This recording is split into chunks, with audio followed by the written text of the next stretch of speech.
Hey! And then Lulu. Looking pretty with... Not and then Lulu. No, she's a fan base. They all know her. Old Faithful. Damn, okay. First of all, I just need y'all to know that the J-Lo fans might want to come find Lulu in the parking lot. Blue offered me an edible. I could fight with nails. Yeah, I offered James an edible because I was like, We look, gotta tell that story about that time you brought me back. James, to life. you are 6'19", okay? You can take 5 milligrams of THC. It would barely reach your booty cheeks. You would like to think. Really? You a lightweight like that for real? Yeah. Really? I'll take it. Lulu, no. I got help one. First of all, are you sipping the wine before we even You might toast need a little 5. Give me a little It's 5. not bad like to sip wine Okay, before give me a- toast. This AC done cooled me down. Give me a 5. Oh, you are going to take 5? I was more so thinking about not necessarily this, but later. What do you have to do later? I got to shoot tomorrow, so I got to do a shot list. I got to do a schedule. Okay. Here you go. I'm going to put it in your hand. Oh, this is. No, it's See, good. I don't be trusting new ones either. No, this is not new. I The never. whole thing? I mean, an edible I've never done before. Wait, are you giving her half, not James? Because James just took half. You always give her the half when you got a half. Because you gave him your half. Because I never quite know. It's candy, right? It tastes like candy. And I just want to candy. say these are all legally obtained soft drugs in the state of California with which we reside.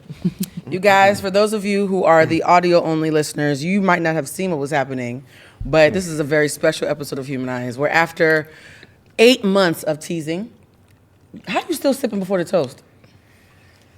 Can we start with the... No, we have to start with You the saw I came here soaking wet. I need pause. something. And that's why you need the alcohol, because you're soaking wet. After 8 months of teasing, somehow, some way, tall ass, fine ass James Bland. That's gonna be part of your eulogy, Please. dearly beloved. Is finally here. Can we toast to finally having James Bland in the studio? Hey, salute. But did James. y'all see the photos that James just posted Yes. on Monday? But yes, let's do the intro, Jeffrey. I'm saying since we doing all of that, I mean, we're gonna get into it. So James, before we even get started, how does it feel to finally be here? And how does it feel to know that you were the topic of conversation for all these months of you forsaking us? Because we didn't take it personal. Yeah, we did. Well, first, I'm amazed that little old me, a whole me. What part of you is little, James? Point to it. That's true. That is true. That's facts. My cells, I got small cells.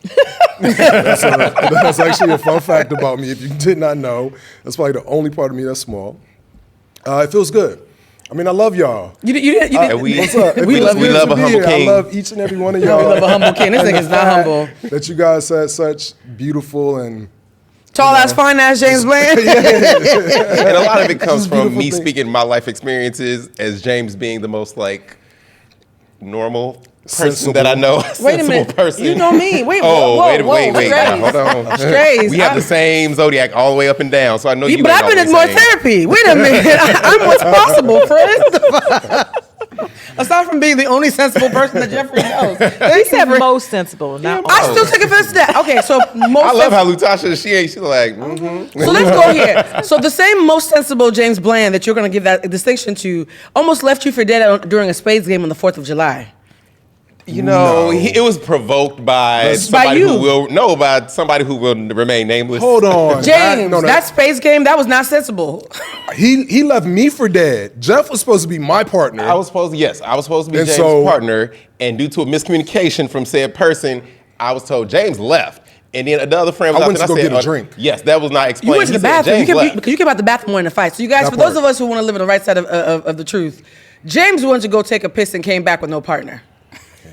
And then said Jeff gonna have to find his own goddamn way home. And I have never seen James mad in my entire fucking life. And you have full base. You like the Incredible Hulk. Blue, I've officially retired from spades. I have not played spades since July 4th, 2002.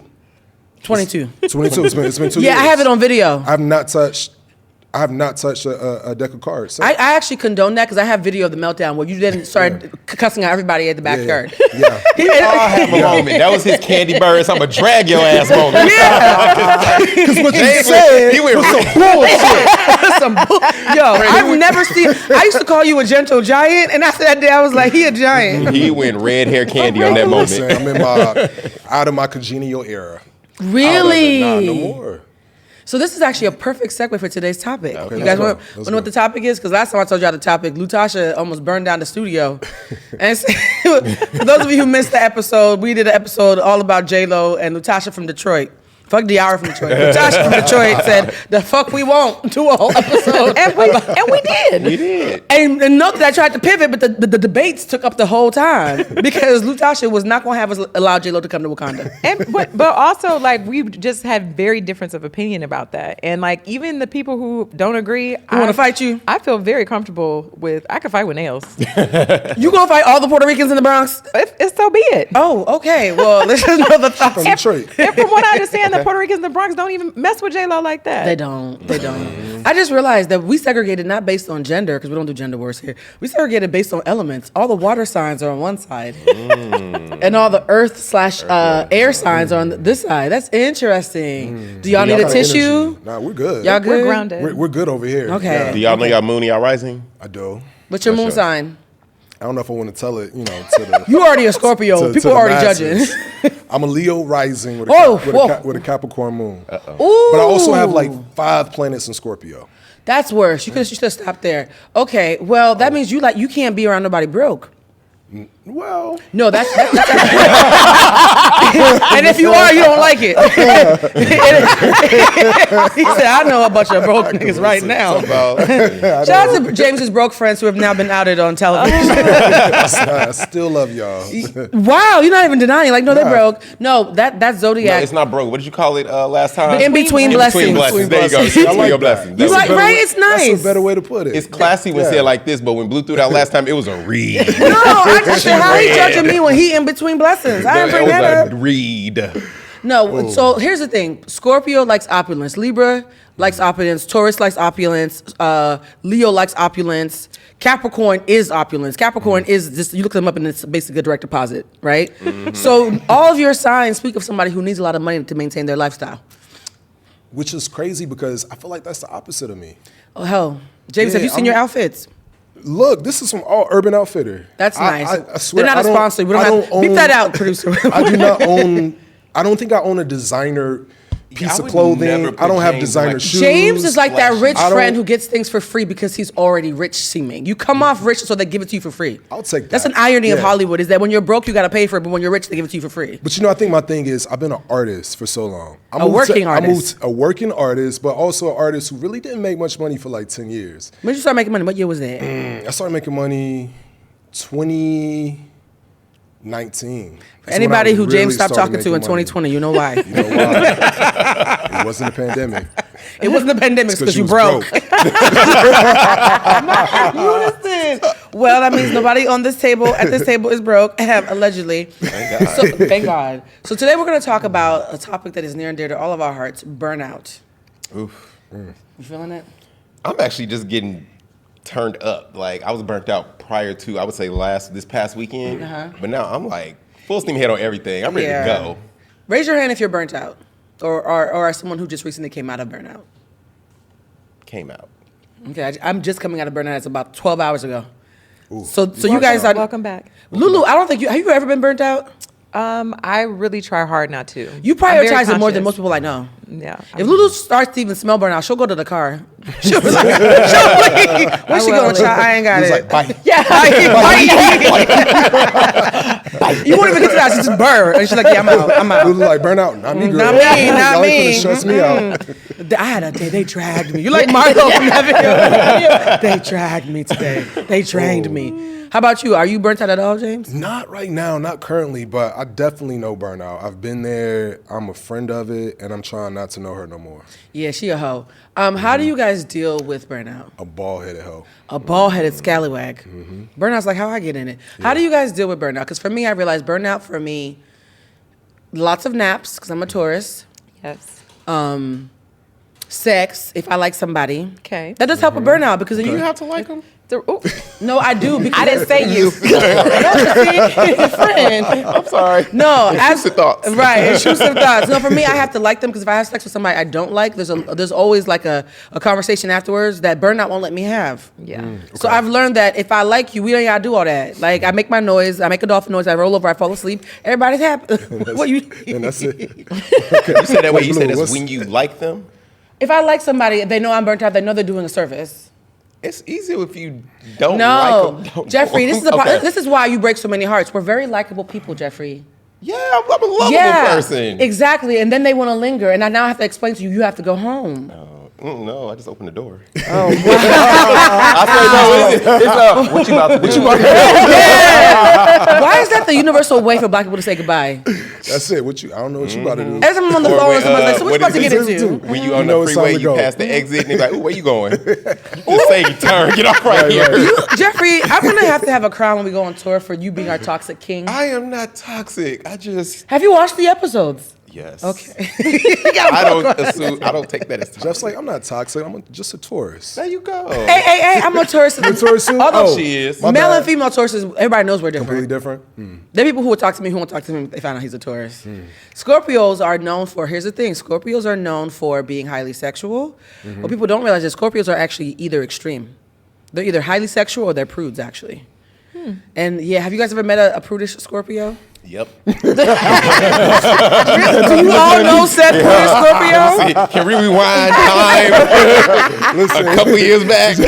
James playing today. James Not the James Banner yesterday. I used to be the Christian He got a testimony. Oh, so you were the church girl in the group. I was the church girl. And then what happened? Somebody split you open and spread you wide. I mean, figuratively speaking. Honestly, Blue, I was set free to find myself. Oh, somebody let you go. No one.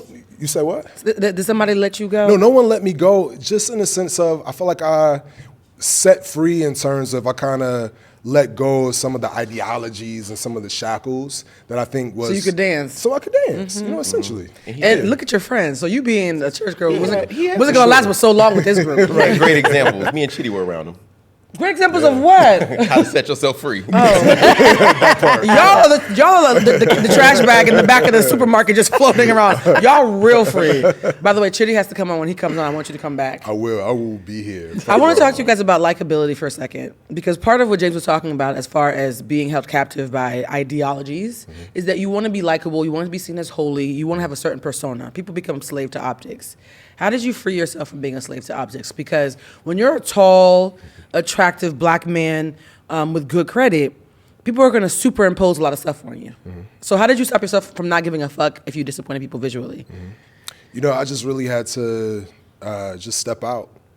And I think you had to pop out and show niggas? I really had to pop out and show that. niggas. But, oh, you were like literally. But for me, it was because the ideas were in my head, and I think I always saw the I guess how I was limiting myself. And I think for me, it was really just like taking a chance. Like, I'll give you an example. I just recently wore this kind of, I don't know, Britney Spears.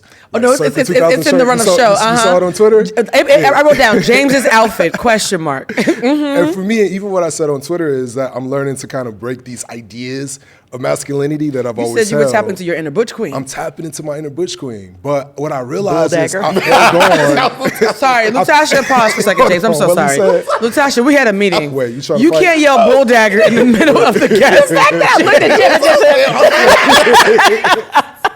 Wait, I missed it. What happened? So Lutasha and Jeffrey have an issue. They have a tick with saying things that are inappropriate to the lesbian community. I'm gonna have a lesbian come up here and beat y'all asses. They love to just yell bull dagger in the middle of intimate moments. It's such a funny word. Y'all just keep yelling bull dagger. Have you heard of that before? Yes, James with a bull dagger. Did you just ask James Bland if he knows? That's a grandma or auntie word. Yes. Your grandma. Yes. I He's gonna call apologize. somebody Hold a on, now I gotta bull clean dagger. this up. I apologize to the bull dagger community. We see you. Back. But wait, but is that an offensive word to the lesbian community? James, I honestly don't how'd know. you- how'd I you- swear I do not That's know. a good question. I've never heard a lesbian say I'm offended. To the older gays who Okay. were being called bull dagger, people were throwing shoes and bricks at them and stuff. Okay. What's, This is a very serious topic. what's the right now. origin of the word? I don't even know. Right. You guys, we can't do this. Not doing Pride Month. It's July, actually. This is a July episode. It is July. We're gonna table this. Yeah, we're gonna table the origins. We're gonna have a special episode. So in that case, Pride The Month is 5 origins minutes of out bull the dagger. window. Right. We're gonna have an episode about the origins of bull dagger. Yeah. We're gonna have to find a lesbian to come in here and fight Lutasha. Because I'm not doing it. I said, do you want to fight? So what we were saying Is Jessica available?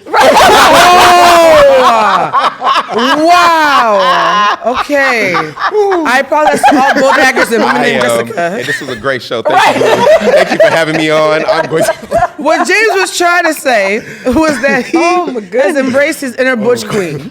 Oh, Jesus. Yes. Don't say it. Don't say it. Have you worried about the reception to you expanding your view of masculinity? I used to. Not anymore. You don't give a fuck. I don't give a fuck anymore because what I realize is that everything that God has for me is on the other side of fear, Well, that's right? beautiful. Yeah. And so all of my blessings is attached to my authenticity. And it's this idea that the universe can't recognize a carbon copy version of you. And so as long as you're trying to fit into this mold, and often that's what masculinity is, you're just trying to show up as other people, show up, or you're trying to show up in the way society has told you you're supposed to exist. But if that ain't what you feel, if that ain't what you vibing with, if that doesn't feel true to you, then you really can't get everything that the universe has for you. So And you're like emulating like this idea that you maybe have been like raised with, like, sure. and all these other outside things that are not necessarily authentic to you. You're like, I feel like that happens to a lot of people, like with your parents and grandparents and even friends that you grow up with. And then that's the good thing about like going away to college, because then you can just like You get to find out who you are. exactly. My college was 20 minutes from my house. My mother showed up with a full-size Sears refrigerator to put in my dorm room. Good for Ended up her. being the fridge where they kept all the drugs. And they were like, who got a real fridge? You had all the snacks. I had all the snacks and all the weed and all the, I wasn't doing drugs in college. That didn't actually start until. No, I didn't do them. I just stored them for people. Yeah, I just smoked. Just marijuana. No, I didn't even smoke weed in college. I didn't start smoking weed until whenever California it was on the ballot to be legalized. That was when I first waited started. for it to be legal? Not that I waited. I didn't have it was not interest to me. I started smoking weed at 30 because they used to call it devil's lettuce at church. I was a dare kid. I think everybody was about a dare kid, early '90s. But I was a dare kid. No drugs. That egg. Fuck Nancy scrambled Reagan. is what your brain look like on drugs. Yeah, fuck Nancy Reagan and just say no, because that's a whole other conversation. That shit was not okay. And Well, it kept me off drugs. it can't For be the off time marijuana. Jeffrey, you can now eat 3 edibles at a time without feeling it. Yeah, but I So what can did she say- really do? But But I can the say- Lord dream. She didn't do shit. No. I know how I was 18 to let's go 25. If I was smoking weed and everything, I didn't need it at that time. It got introduced to me when it was supposed to. Okay. Yeah. I still say fuck Nancy Reagan, aka the throat goat. Yeah, because while she was doing DARE, she was ignoring the AIDS crisis. No, while she was doing DARE, the American government was helping them pump crack into black communities. Yeah. A little marijuana would have been helpful. Right. Yeah, I think weed was the least of our problems. Speaking of street cred and people who say fuck you, Kendrick versus Drake. Since we're talking about, That's over. Kendrick shut that down. Listen, that ended Juneteenth. so I'm just going to read the question. Let's go. Kendrick versus Drake. The biggest debate that's lingering actually is the conversation around credibility, right? Because the thing that Kendrick did is he didn't take Drake's money. Drake was so rich. If he never rapped again, he is fine. Oh, yeah. Right? So it's not about money. It's not about survival. And he also has loyal stans who are so delirious. Even if we literally all made tomorrow National Fuck Drake Day, they would still think that Drake won. What he did steal from Drake, though, is credibility. Do you really think there's people out here who think that Drake won? It's lot people of- out here yeah. that believe Donald Trump is still the president. Yeah. You're right. People out here who believe the world is flat. The world is flat, friend. You're right. We live in America. Hard K. Yes. Right. Fair enough. Education. We're like They did a study. We're like number 1 in confidence and number 75 in education. Sounds about right. That's a bad And where combination. does Mississippi fall in there? I want to apologize to all bulldaggers from Mississippi in particular. Whoa, dude, you call the bulldaggers stupid? No. Wow, blue. Wow. No, I'm making a list of She's bulldaggers. blue. Whoa. This is exactly why you ain't never gonna make it to heaven, friend. So the question that I had, I don't even know why we have questions. Y'all ain't getting no GLAAD award. Okay, pause. Can you imagine if we did because somebody didn't watch the episodes? No, if that was the clip that they played when they were reviewing episodes. You a bull dagger. And the GLAAD Spirit Award goes to Humanized. I'm like, I would walk up by myself. Tomatoes thrown at the stage. No, I would I'm walk not going up there. by myself. I would be like, on behalf of my co-host who could not make it for security reasons, I just want to thank you. Because they're not looking for me in the comments. They're looking for the two of y'all. Okay. They're looking for y'all. But it does breed a conversation around what kind of art gets merit. Do we think that Kendrick was right that Drake co-opted hip hop and was basically a culture vulture. Do we agree? I want everybody to answer this question. Do we agree with Kendrick that Drake is a culture vulture? I don't think I'm Team Kendrick, but I don't think necessarily he is a culture vulture. Drake has made good music. That ain't got nothing to do with being a culture vulture. It sure don't. That's completely irrelevant. I don't. Oh, this is about to be another J-Lo episode. By the end of the episode, I you'll be don't like, think- I apologize to all culture. I don't think Drake is a culture vulture. I think sometimes maybe he, like Kendrick said, and not like us, you might hit up certain artists because I want to pull that audience in, but I'm not going to say his whole career So has you been haven't him culture seen vulture. the videos of him saying that he proudly represents being Jewish and Drake? othering black people when he was younger before he got money to pretend to be African American? No, I have not. Okay. See, if I saw that, but Yeah. see, I'm going with no context. See, I agree. I'm gonna agree. It's an uneducated view, but you what the Right, fuck, okay? Let me just guess. I appreciate it. Yeah. I'm gonna agree with Jeff on that because I have not seen those things. I was gonna say I feel like Drake has also contributed to the culture, and I'm Kendrick all day, any day, huge fan. But I think prior to this, for me, Drake was one of my go-to rappers. Okay. But I also agree in terms of not like us in when Kendrick is breaking down how Drake would go to Atlanta. I'm like, all right, I get it. I see it. In terms of how he also utilizes the black community to profit as well. So. And before we get to Lulu, I just want to point out for the point of nuance that culture is not the same thing as race, and the culture we're talking about is African Americans. Mm-hmm. So I want us all to realize, we're not talking about is Drake black. I'm not doing the whole biracial don't make you black thing. Mm-hmm. We're talking very specifically about a proud Jewish Canadian who denounced niggas and was a proud Jewish Canadian suddenly pretending to be African American when there was a check, but never before the check arrived. Mm-hmm. So that's why culture vulture is such a poignant term, because it's black American culture specifically, not his race that they're debating. Mm-hmm. How about you, Lulu? So, okay. First of all, I would like to leave by Lulu saying... from Wakanda. Mm-hmm. I would like to leave by saying I am Team Kendrick, 1,000%. Mm-hmm. But the only hiccup that I have for Drake, I kind of do agree that he's a culture vulture, mostly because he is not American. But I think the tough part about Drake specifically is because he is black. Like, it's not like... Black versus black American. Correct. American, yes. Yeah, that's why I said black, not black American. He's black. Mm-hmm. So he is a black person. He's a black man, and like that's just a fact. So unfortunately, a lot of sometimes these biracial people who especially have been raised by white women, they don't really have a connection to their culture until a lot later in life, when their things are just expanded, when they're around different types of people. And the reason why I say this is because I know I agree. A lot of mixed people who were not raised around their black people, and they went to college and they were like, I'll never forget, I have this one girlfriend, I'm not gonna say her name because I don't want to embarrass her, but I was at basketball camp at Notre Dame, and I went up to her and I was like, I guess we the only black girls there. And she was like, how'd you know I was black? I was like, because I got eyes, girl. But she was never around any black people, and white people are like, what are you? What's going on? Are you Puerto Rican? Can you speak Spanish? It's like, my daddy is just a nigga. And so I think that sometimes, and I agree that, he probably did say all those things and do those things, but I think that sometimes when you're like, oh, these people accept me, these people are rocking with me, you lean in. I do believe that sometimes he is putting on a persona, much like what we discussed a few minutes ago about I know that the black community likes this, so I'm gonna try to do this. But I think that it's the reason why it's kind of specific is because he's biracial, and I know so many biracial people who kind of go through a transition like that and are trying to find their blackness and find their place, and sometimes they're throwing shit up against the wall and just trying to make things stick. And this is not an excuse. No, here's the thing. Up until Kendrick, I would have agreed with everything you just said up until Kendrick broke it down. Okay. This is where I no longer agree with any of that anymore because of Kendrick, right? Mm-hmm. The first thing is, let's stop flattening Drake with biracials, because actually I don't think him being biracial has anything to do with this. Okay. I actually think the biggest mistake we've made is made this about him being biracial because it's an obvious thing. Kendrick has a biracial presenting wife, right?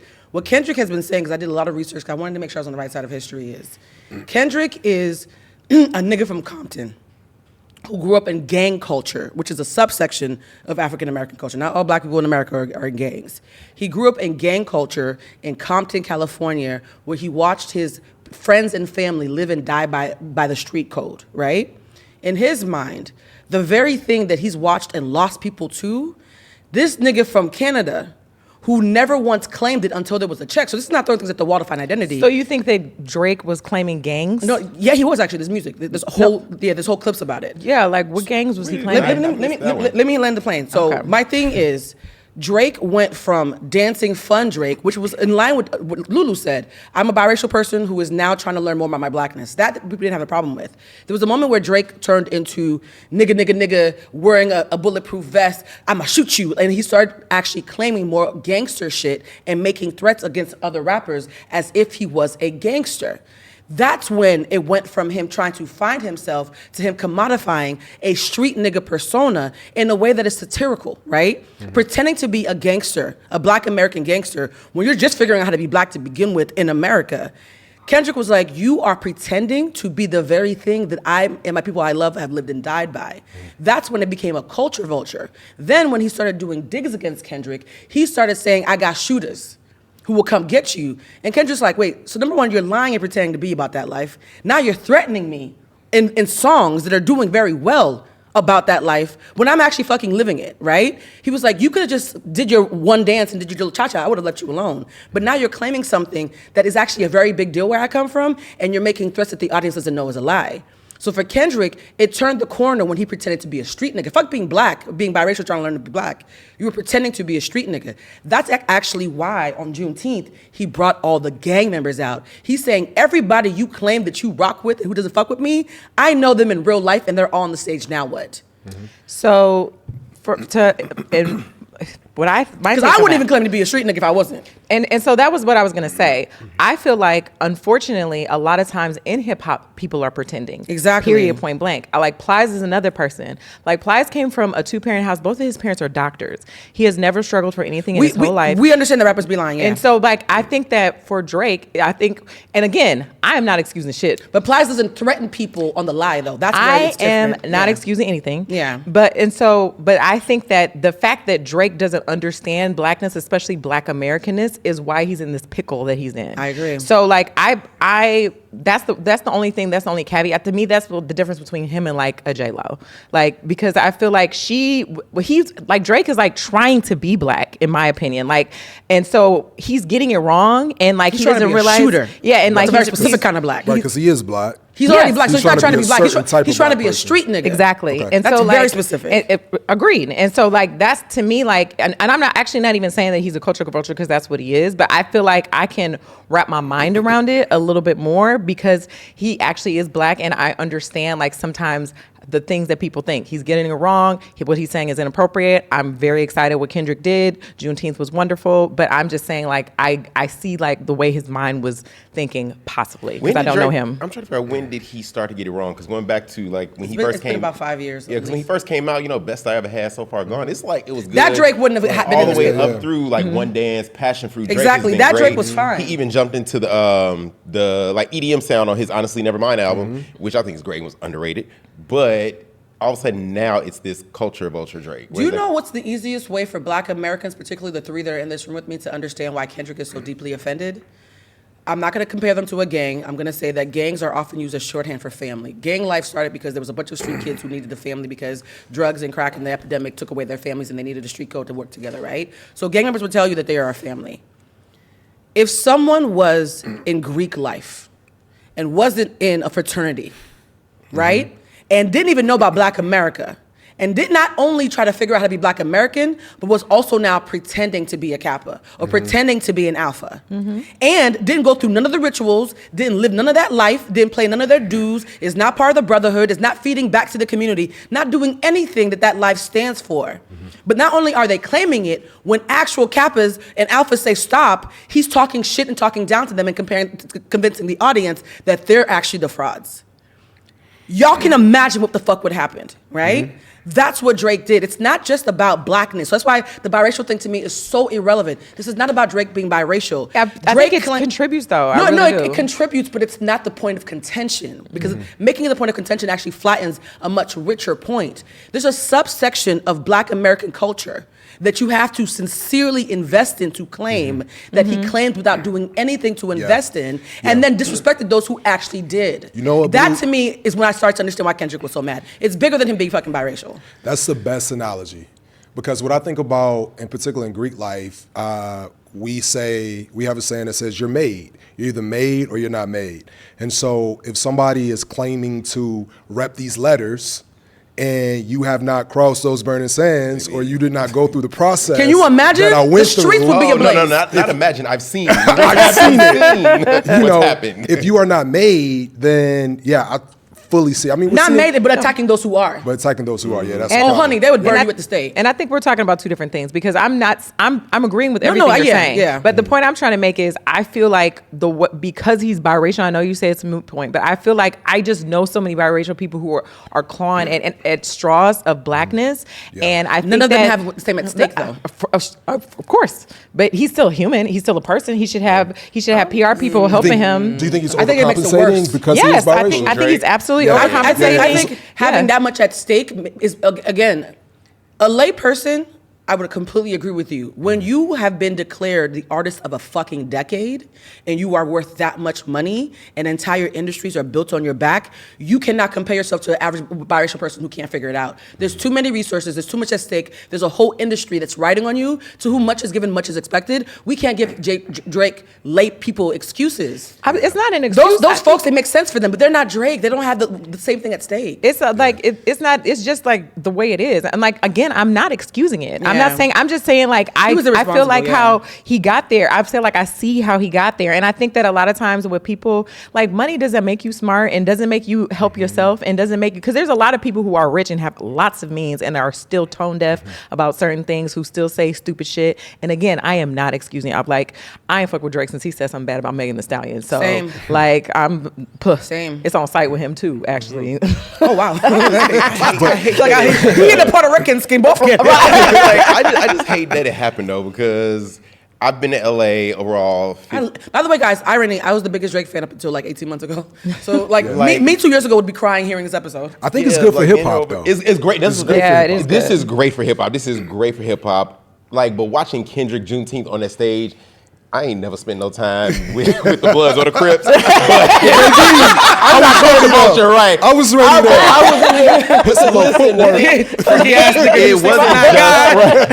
For me, I was getting the Crip it walk wasn't- because I was respectful. But Right, very respectful. I wasn't throwing nothing up. I was throwing nothing up. My hands was just like this. By the way, my name being blue does not mean I've chosen a side. Okay. For me, it was just like these 15 years being here, and like some of our friends like Brian Javar, like seeing them on stage, hearing like their childhood stories, and just knowing it, I just felt like I had such It's an a emotional rich. moment. I started watching crying for it. Cali niggas. It's a rich And I hated culture. it because I was It like, is a Drake rich can culture. never step back in the state of California. Yeah. But He also, will. I feel like, damn, can I listen to any more Drake music for real? But Because you know not as fun what's anymore. worse? What? That song is now the Black national anthem. It is. I listen to It's it lift every so voice and differently sing. now.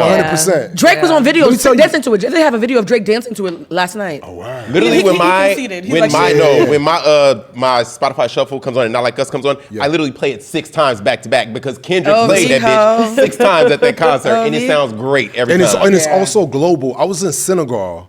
Damn. And the song came on, and then Oh, the entire club went Afrobeats up. version. Everybody.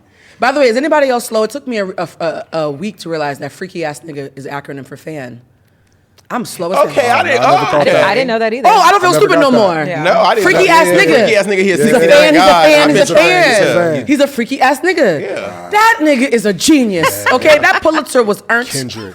Okay. Because like I went back, like I was literally looking at the lyrics after the Freaky concert, ass nigga. and actually He's a fan. seeing everything that he was saying about Drake, especially when he got to the part about him going to Atlanta and naming each artist that Drake has been working with to get his street cred and everything up. I was like, damn. Okay, I got a question. Do you Hit it. think it was for commerce or for credit? Who? Drake, in terms of the pivot, in terms I'm gonna be of honest how he because evolved. my cousins were Drake fans, and I was introduced to Drake as an actor sincerely, and then watched the transition. I think it was ego. I think he was the corny nigga that the blackity black, really cool Nino Brown niggas would make fun of. And when he realized that he had found a cheat code to get in there and then best them, Yeah. it went to his head. And I think the ego was as much, it's like the J-Lo thing. I think the hubris. 'Cause what did we say about J-Lo?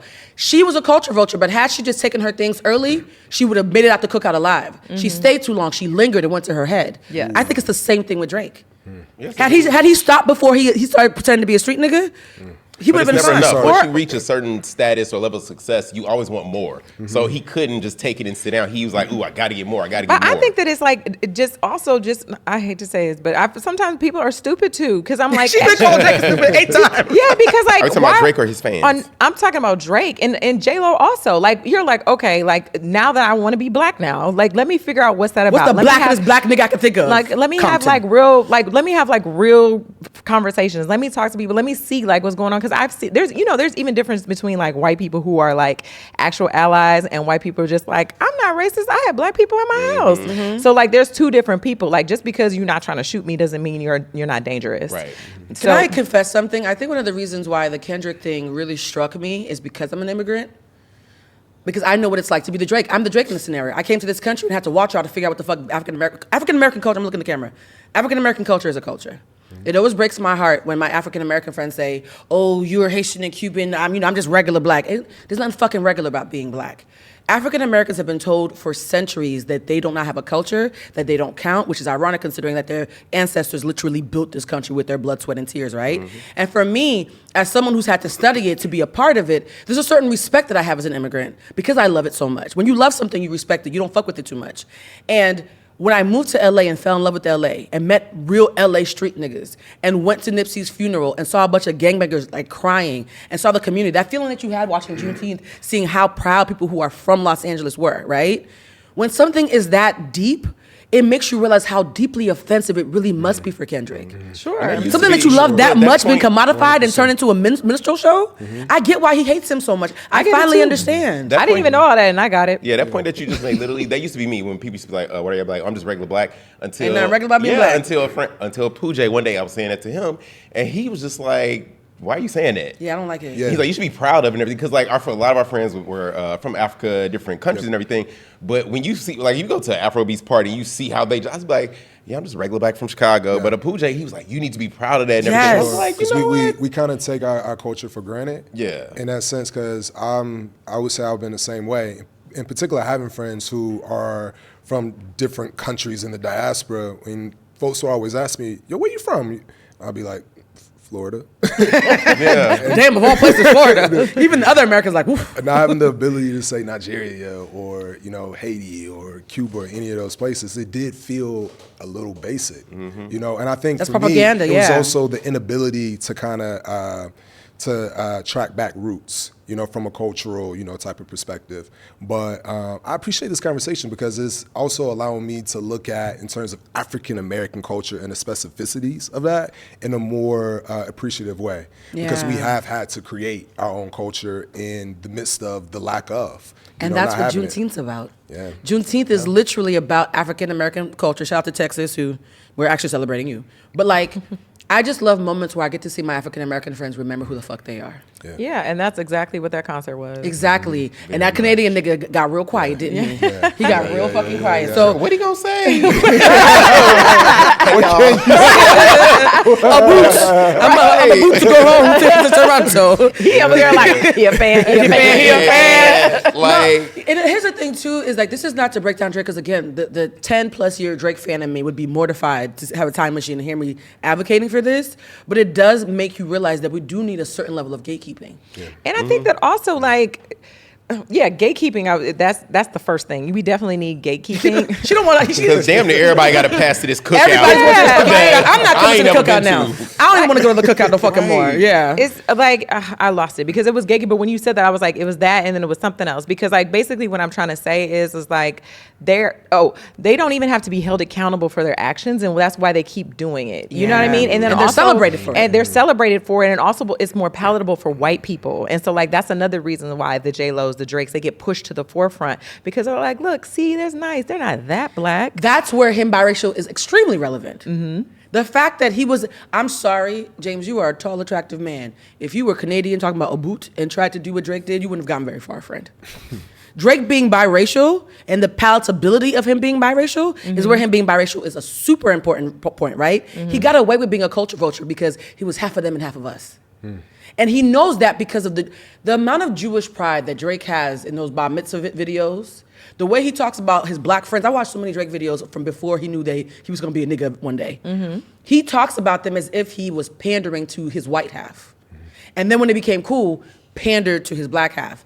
I know biracial people go through that dance, but again, when this much is at stake and you're considered the face of the culture, you don't have the ability to do that dance without being called to task. Stupid. He's stupid. I think to Lulu's point is Drake is an idiot. I'm gonna ask one more time. Does anybody here think Drake is a culture vulture? Jeffrey, do you think Drake is a culture vulture?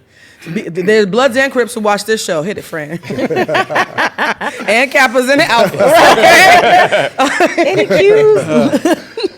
Has Drake had success from segments of the culture? Yes. Jeff, But then also I'm thinking about it, how many, and not just Drake, like we have other artists, Canadian and other places. Hip hop is most popular. It's a US thing. The king will always have higher standards, but yes. Like, how popular would he have been just being a Canadian rapper up in Canada? So you're giving the reason for him being a culture No, vulture. yeah, but I mean, sure. Okay, So yeah. is that, I guess, yes. Yeah, Drake so is a you're saying he had culture good incentive. We agree. 10 years of making millions, hundreds of millions of dollars is a great incentive. Yeah, I still like him. I just feel bad for him. I don't even feel bad. I don't You feel a bad Scorpio. either. I feel- The water signs will be feeling bad for people. So I Die, will die, say die. because there is some appreciation because Drake has contributed to the culture, but I will agree in particular in listening to this conversation that he has appropriated subsets of the culture. I will say to the contribute thing too, because here's the thing: Drake was the soundtrack of my life, right, for like my entire 30s. When you look and do through the receipts, those are all songs that were actually made by African Americans that Drake took over. So he was a Trojan horse. Like all those contributions. Hold on, break that down. So he didn't write Double those tap that. songs? No, there's literally hundreds of reference tracks of Black American artists who are about that life, who were actually living the lyrics, who were being paid to give it to Drake. So he didn't even contribute that. He actually, I think, and me being honest, Drake is a great actor. He's a great entertainer. So Is he a great actor? What did he do except Degrassi? His entire 10 years of rap. His, He's a great actor. Oh, okay. He took the words of actual In African. real life, he's a yeah. Blue is saying that's his. I'm thinking like, Well, what's his IMDb? I think he's a great entertainer because when I listen to the reference tracks, they're amazing. Yeah.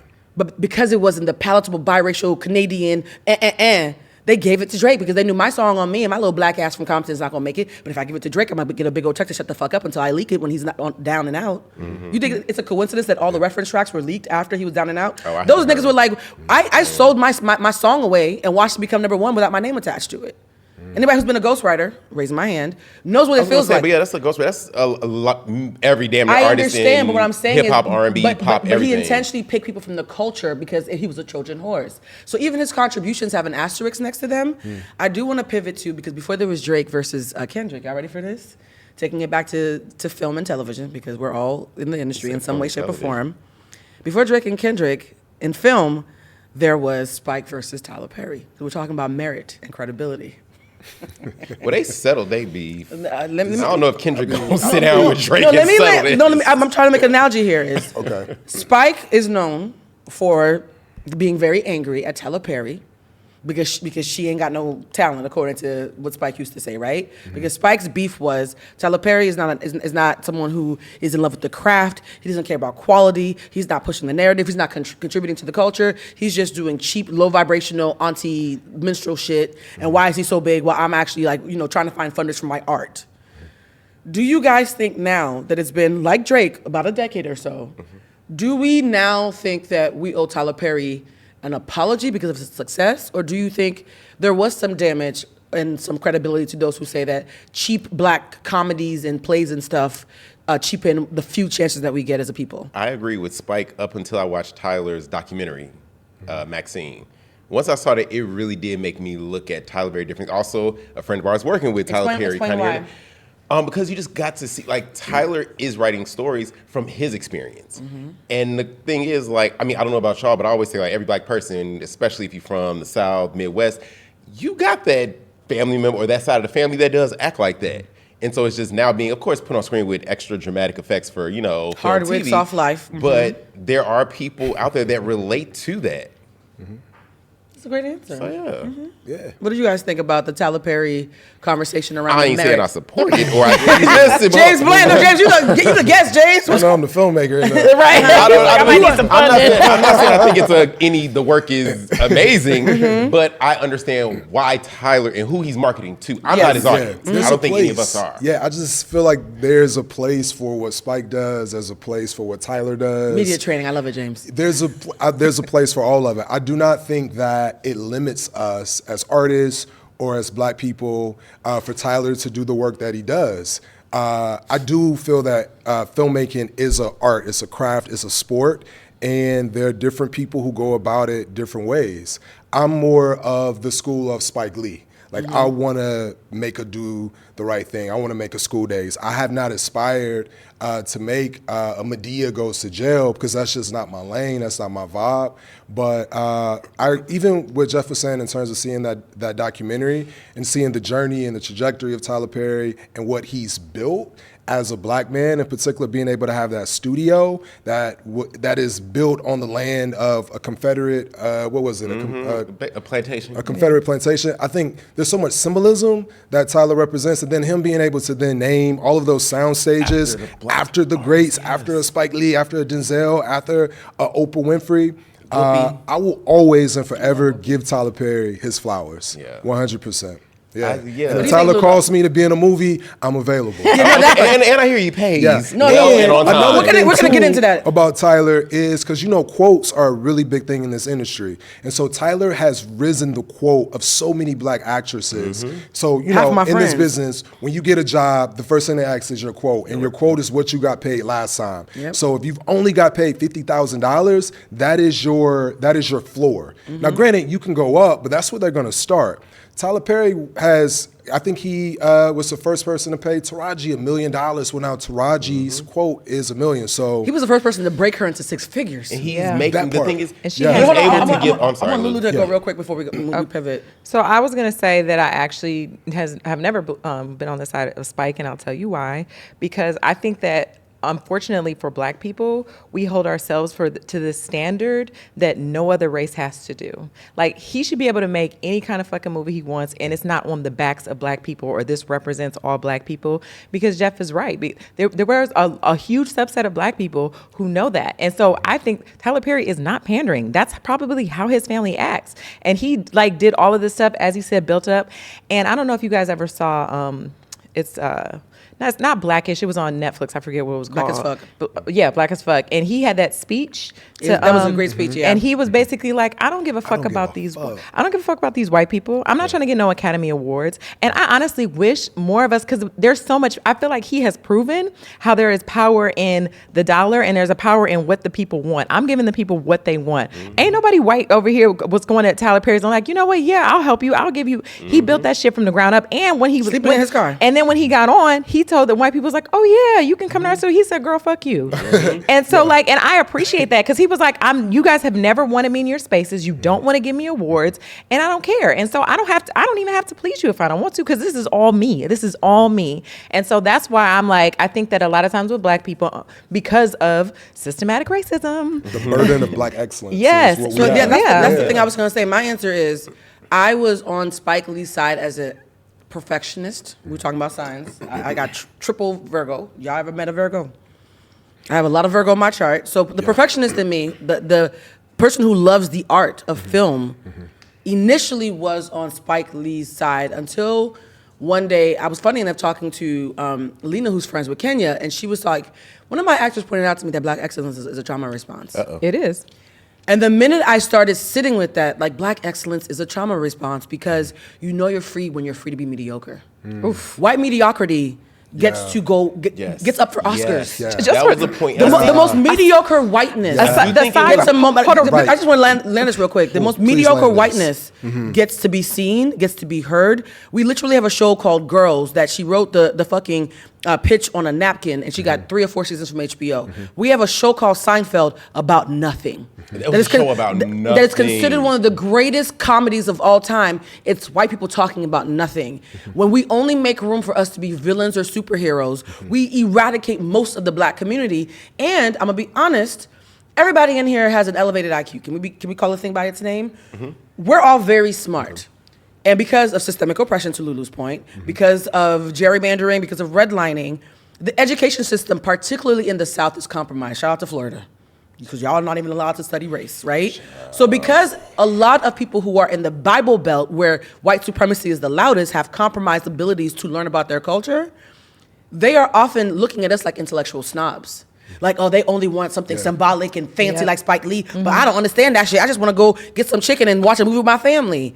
That entire group of black people who cannot afford or have the privilege to be as cerebral as us has gone unfucking tended to for decades till Tyler Perry. So if my ass doesn't like it, it's not fucking for me to begin with. That's And the you know part. what? It was That's one the time. part. I don't remember which Madea movie it was. This is 2009. You can figure out which movie it was.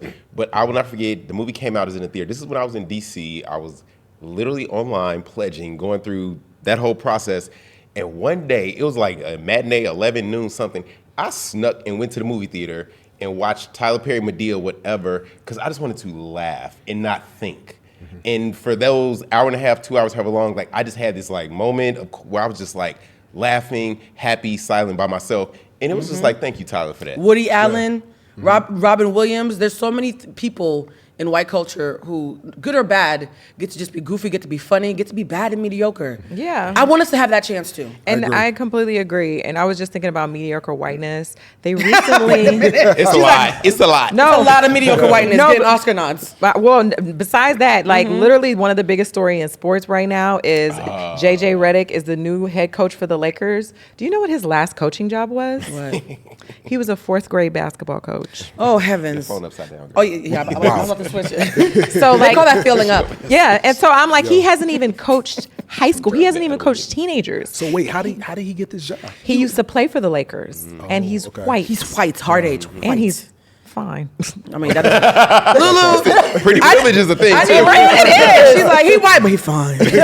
We call that light skin. If you white and fine, in my eyes, shout out to John. No, P. now You he white, get light access skin. to this cookout. Right. I'm ready to go to the cookout. Okay, I want him to Cookout take me is to the everyday bank. people. I want a direct deposit. Let me tell you, if I was a white man, I'd be popping. I wouldn't apologize for shit. I'd be like, yeah, I'm white and it's popping. Y'all need anything? I don't understand white folks. Y'all who try need anything. No, seriously. When you're in a place of, when you know the rich cousin who always got it. They're like, y'all need anything? If I was a white man, I would not fight against white privilege. I'd be like, yeah, I do. It's popping. What do y'all need? Yeah. I'd be a great white man. I think I'd be a great white I man. be wondering though, like, because one thing I know, like, You're a white woman. no, Just to clear it up. Clear it up. And her so name we're is clear. Cindy. Y'all didn't see, but y'all saw how I came in this door. He's like, oh, it's so hot. Glasses I'm wet. on, my big aviators, and I was like, where? You are Cindy, because white women don't like to With a wear. bottle You of are- Summer Home. That's where the culture comes out. Your name is Cindy. No, I really do think that in the retrospect, definition of Bougetto. wait, are you having an epiphany now? I did just have an epiphany. At your big age? James said that's at home. And I'm like, oh. Jeffrey, you showed up moist, complaining, almost fainted, and pulled out a bottle of Sutter Home. You are a white woman. But that was the reason I actually had a much better bottle. Literally, and here's the thing. Jeffrey, don't nobody want to hear Cindy. No. Cindy, don't nobody want to hear this. What do they call the cashier at CVS can attest? I had a much better bottle. However, I said, oh shoot, I did not bring my corkscrew. These are white women problems, Jeffrey. No, I didn't bring my corkscrew, and this was the only I didn't thing. bring my corkscrew. It's not real nigga shit. That was This the is only white thing I women said. Well, we problems. gotta twist it off. Whatever, it's fine. Oh my god. So we already covered the privilege of mediocrity. Jeffrey, I can't with Cindy. The privilege of mediocrity. Yeah. It is Cindy. Actually, no, it's Cynthia on the Did you hear weekends. James say that? Yes. Oh, okay. Oh, That's edible, Cynthia. I was gonna say, did she guess that? No, it's Cynthia, because you're a little bougier than Cindy. Now, here's my thing. We're talking about Tyler Perry's. We're talking about the merit of artistry. Everybody who's good at their job and gets a little bit of success has the same subconscious fear once the zeros get more and more. Do y'all think that if you are at a place of mastery with your art, would you fear being canceled? Because so many of the people in the industry that I'm talking to behind the scenes, off the record, who will not come on the show, they're like, Blue, I can't, I got bills to pay. Mm-hmm. The first thing they say is, I'm constantly trying to figure out how not to lose all this by saying the wrong joke. Mm-hmm. Do y'all think that you would worry about being canceled? Yes. Yes. No. Because of what I Wait, Jeffrey, everybody was self-aware. Let's Jeffrey. The most cancelable, let me pause. The most cancel-worthy person on this set. do. And I still show up every week. Jeffrey, a couple weeks, people weren't sure you were coming back, friend. People were like, did you ever get fired? Because I fire him. I think that people can see The irony of Jeffrey being the only person not scared of being canceled. Because I understand sometimes you say the wrong thing and it's from a completely accident. I don't think anybody ever looked at me like I'm intentionally trying to hurt Intention you. doesn't get impact. Yeah. It's irrelevant. Well, I just don't care. And we're back.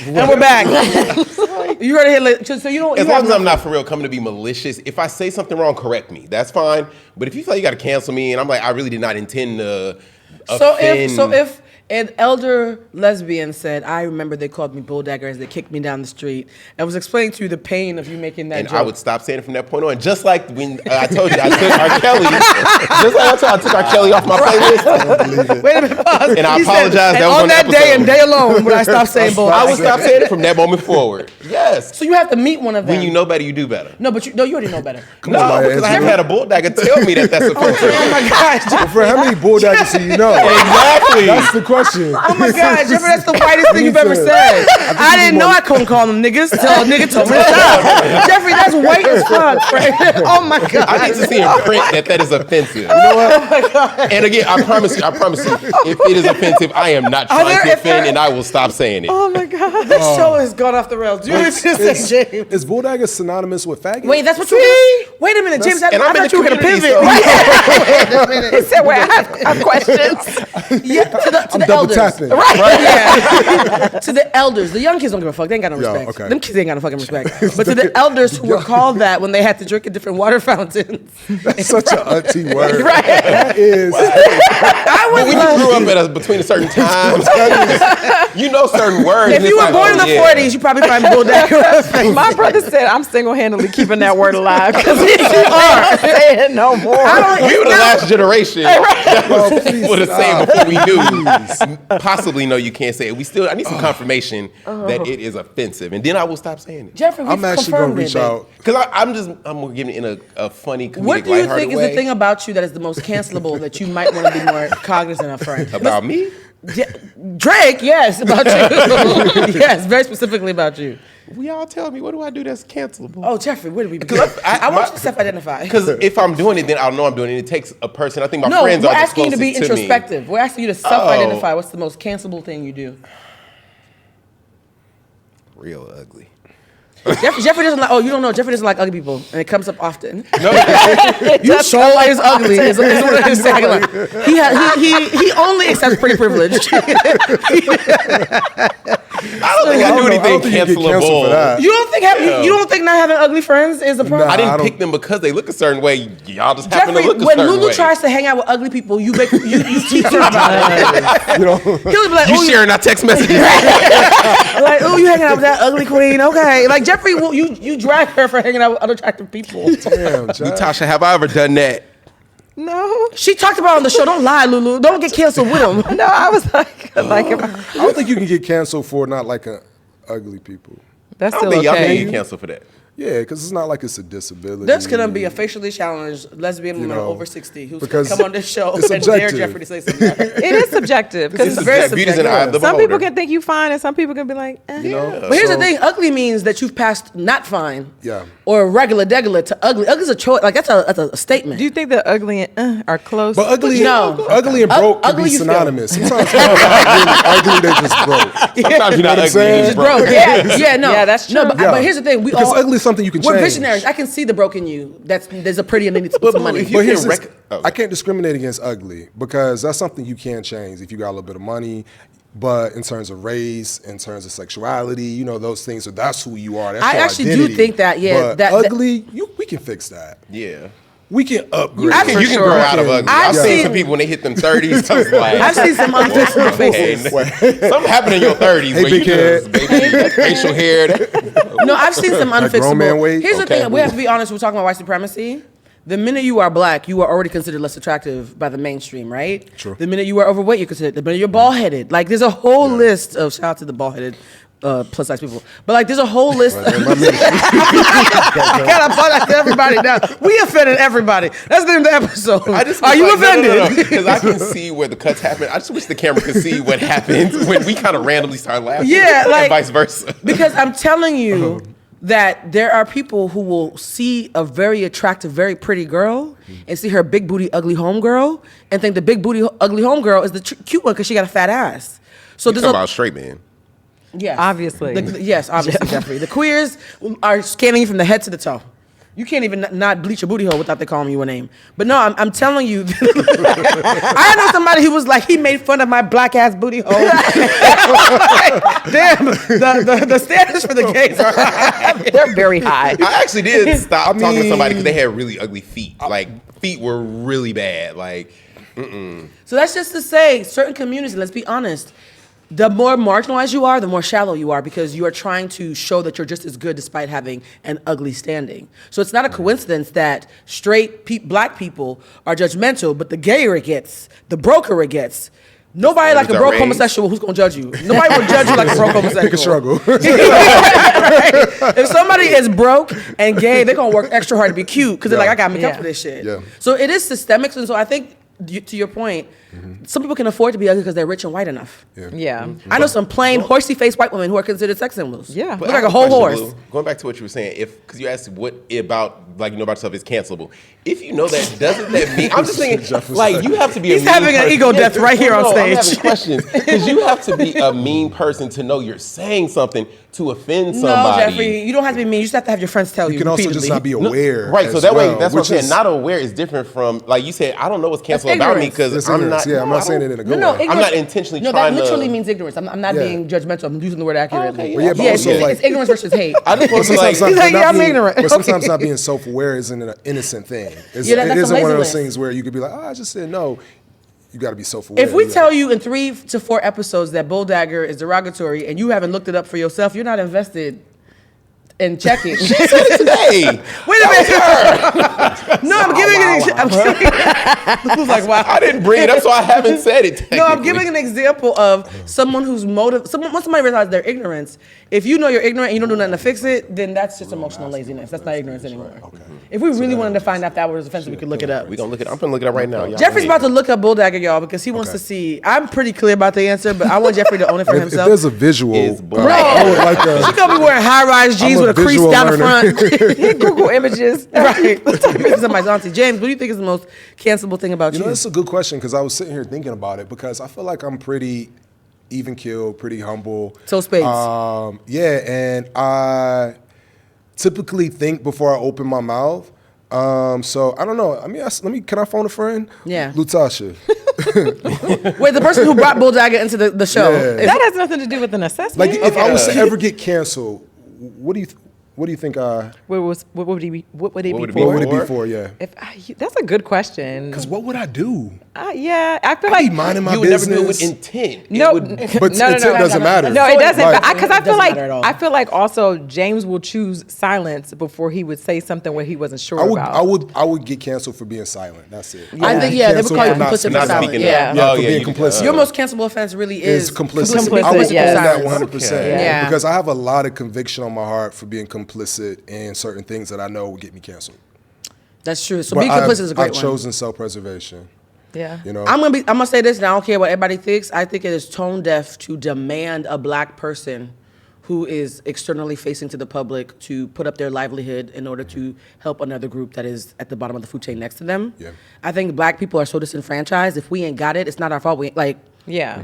So if I don't speak up about Israel versus Palestine, it's because my mother has a $7,000 insurance bill, and yeah. I understand that you need to speak up, but I got these bills to pay, and I'm a black woman over 40 in Hollywood.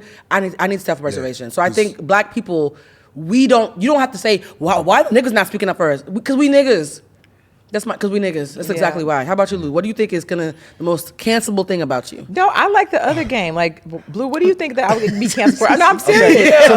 No, because I feel like I have an idea, but I just want to see if it lines up. I think for you, mine would be You asking a very uncomfortable question to someone who plays victim and cries. You make a white lady cry. It's not as hard as you think. Karen, because I think here's the thing. Lulu is an attractive, tall black woman who asks very direct questions. Yes. In a way that could feel confrontational if you don't know her heart. For sure. And so someone, a fragile man or a white person, could play victim and act like you're an aggressor because of your clarity and directness. I agree, because Lutasha almost got fault at my 30th birthday for asking a question. At your 30th? You know, a friend of mine was supposed to come to my 30th, and I had to politely tell that friend, maybe you shouldn't come, because they said when they saw Lutasha, they was going to whoop her ass. You remember that? Oh, somebody's going to whoop your ass at the party? Remember we had that group chat? And you asked Oh, the question? yes. Oh, yes. remember? Oh, yes. Yep. Somebody, now I remember. Yeah, somebody's going to beat you up, see? Yeah. Exhibit And A. it was kind of Look at bulldog Lulu's face. adjacent. It was bulldagger It was adjacent. bulldagger Right. adjacent. It was Bulldagger bulldagger That's a adjacent. throwback. Baby, That is I a went into the throwback. archives You for did. that. We're about to wrap up. Just give me like friend, a quick did second. it- We're was about it- to wrap up because the studio's giving the runtime. Okay. So for the sake of time, what do you guys think my most cancelable offense would be? Oh, Jesus. Let me drink some wine. I think just almost similar, being very, well, I'm going to let y'all ask the co-host. No, go ahead. You I think you were onto something. I was just going to say being direct and saying exactly what's on your heart and mind. And I think sometimes what you say may not, people may not agree with it. You know, people might not be happy with the truth as you see it. I received that. Does anybody else have one? Well, I don't think anything is, as long as you're not doing it with intent, is cancelable. Oh, that's not true, Jeffrey. We told you. Because I know, well, the thing is, because I know your heart. So I just would never think you doing something cancelable unless you just outright. What do you think? Okay, Because you think you can apologize. Like most celebrities come out with, I am, call me Sonny House, and I believe in consequence culture, not cancel culture. Okay. Sonny didn't come up with that, but yeah. I like that. I will say this. I actually don't think I'm cancelable. Okay, why is that? Because there's a certain level of to cancel somebody, they have to subscribe first. So there's a certain level of anti that I have around tap dancing or pandering to people's insecurities, where for me, as long as it's not emotionally unintelligent or something that is harmful, I'm gonna say it. And I already vet that through myself. Will it make you uncomfortable when to fight me like Lulu? Yeah, absolutely. You might want to fight me. But if you Google it, it's actually probably accurate. You just don't like how I said an accurate thing. Again, much like Lulu. And so when you're somebody who's constantly vetting things through social responsibility and accuracy, you can offend everybody, but you're not technically dangerous. And if I'm not dangerous, I'm gonna repeat that shit. I meant that shit, now what? And I baked my brand around that so that the people who fuck with me already knew that before I said it. When you're consistent and you're not subscribed to those rules, you actually can't be canceled. Perfect example, Jason Lee. Jason has been consistently Jason, whether you like him or not. People try to cancel him, but like Tyler Perry, he owns everything that he has. So I think when you own things and you're consistent with your character and you're vetting it through whatever your personal brand is, it's actually really hard to fucking cancel you. You become white adjacent. Yeah. So I will say this. This is the final question, guys, because this was all about likability politics. If one of us on this stage was canceled, would you publicly have our backs? We're going to start with Lutasha. It would depend on what it was.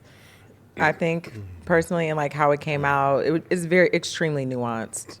But it would really be based on all of that. There's a world where you might not talk to me and Jeffrey. There's a world that I would, and there's a world that I wouldn't. That's fair. How about you, James? Yeah, I mean, keyword you said publicly, right? I mean, because behind closed doors, I may, hold your hand and be like, friend, you were Twin, wrong. where Or, have friend, you been? I got you. Yeah. But in terms of publicly, it really depends on what it is because, again, self-preservation. If it's something heinous, I'm denouncing you. If somebody I love pulled a Diddy, I don't give a fuck how many Oh, for sure. 100%. And they got the surveillance footage. Because at that point, I wouldn't have to wait. Well, yes, but I'm saying like there are things where fuck having your back. If it's something that I think is heinous and disgusting, me loving you at that point, that would be irrelevant. I'm like, you're a horrible person who I loved for a long time. Yeah, because there is no holding hands behind closed doors. And I think I wanted to say that because there's some folks who are going to hear you say that and conflate it with something else. Absolutely. If you molested somebody, raped somebody, sexually assaulted somebody, did something that I think is apprehensive to like the human condition, I don't care how long we've known each other. I'm denouncing you. Yeah. Yeah. I'm like, that's not my friend no more. Yeah. How about you, Jeff? Yeah. Oh, wait. You touching them kids or hitting on women? Wait a minute. Jeffrey said if you touching them kids, But yeah, it has again. If you just say something that's offensive to a group or something, I got you, friend. Listen, you need to learn. But if you are doing something like I said, heinous, absolutely just like that, How about transphobic? transphobic? Yes. Like you're. Yeah, that's You go still be a brunch. Okay. It's okay, friend. I'm gonna use it What as a did you teachable. say? Yeah, use it as a teachable moment Something as well. That's what I'm saying. Yeah. A teachable moment. Is it something that is, again? I think things like like rape, molestation, things like that are not teachable moments. Right. Yeah, you're a But monster. if it's like, I accidentally said something, it's like just hilarious, This is why- proudly transphobic. Right. This is why this is offensive. Yeah. And if you are that person that's like, okay, it's not going through, I'm meaning, I'm standing on it, then okay, maybe not. Yeah. Okay. Yeah. I love this episode, guys, and I really feel like James needs to come back. Yeah. Okay. James, this is an audio broadcast. What you say with your chest, friend? I said, okay, You're coming back? I'm coming back. You guys, And before we leave, the term once used to describe a woman who What term? identifies Say it for the audio listeners. bull dagger. Once used to identify a woman who identifies masculine and lesbian. However, this term is now considered outdated by many in the LGBTQ plus community. That is the first thing that popped up. And Is it like trade? trade was that ever offensive? I don't think that's offensive. No, it's never offensive. So Yeah, I'm wondering, I didn't so say maybe outdated. Bulldagger not. It didn't so say maybe like- I Bulldagger's think not that offensive. Wikipedia, we should talk to an actual bull dagger and see how they feel about it. See, you said it too. Well, yes. So to our elder queer community who were around when this was actively offensive, look, none of us were alive when this shit was offensive. So to the elders in the queer community, because the gays like to send out I feel like in the 80s it was probably offensive. you trying to say I was around in the 80s? I was. Oh, I was. So all of y'all, if you guys have any thoughts around it, maybe we're wrong. Maybe bull dagger is not offensive. If you guys think that word is offensive or not offensive, we're actually all open to learning and not getting Is canceled. it like nigga? Like Yeah. how we Okay, put an we A gotta on it? find out. Right, we Like put the nigga. A I gotta on wrap it. the show up, I guys. feel like I say bull dagger with an A, not No, that's ER. not how that works. No. Okay, the show. So, we gotta wrap up. So James. But I said it with love. I didn't intend it. You my favorite bull dagger. This show is not gonna be called bull dagger, but it should have been. That's the title. You're right. Like it's gonna still be called like ability politics. Damn. Why the episode I come on had to be the Bulldagger episode? Because you said you're in the butch queen. You were embracing your inner butch queen. brought the butch You queen might be the energy. bull dagger that we're talking about. Ironically. So James, for those Touche. who are in love with you but not following you yet, where can they find you? You can find me on Instagram and Twitter at JRBland. Do you see how his voice just got real smooth and real deep right there? How about Jeffro? Where can they find you? You can find me. Look at here, Cynthia. Say it with your full voice. On the app? Where can they find you, Cynthia? On the app, in these streets. Everything is at Jeffro5. You can find me in a kitchen here in LA at a beach this A summer. kitchen, not even a restaurant. A kitchen. Okay. Hell no, not a restaurant. I work for myself. You better talk about it. So Jeffro 5. How about you, Lulu? You can find me on Instagram at Lou_Lou19. You guys know you can find me at Bluecentric. And for those who want to take our emotional intelligence workshop, Lutasha and Jeffrey, you guys are getting save the date next week. Have agreed to take the course. Start date is July 10th. We want to see how emotional intelligent we can make Jeffrey and Lutasha. This should be fun. Jeffrey, you ready? Yeah. First of all, an emotional intelligent Jeffrey, hilarious. But for those who want to take it, I am emotionally intelligent. Summer24.eventbrite.com. Once again, that is summer24.eventbrite.com. Thank you guys so much for watching. And as always, please remember we're all just human beings doing human shit. We love you. Until next time, goodbye. Bye. Yay. This is so good.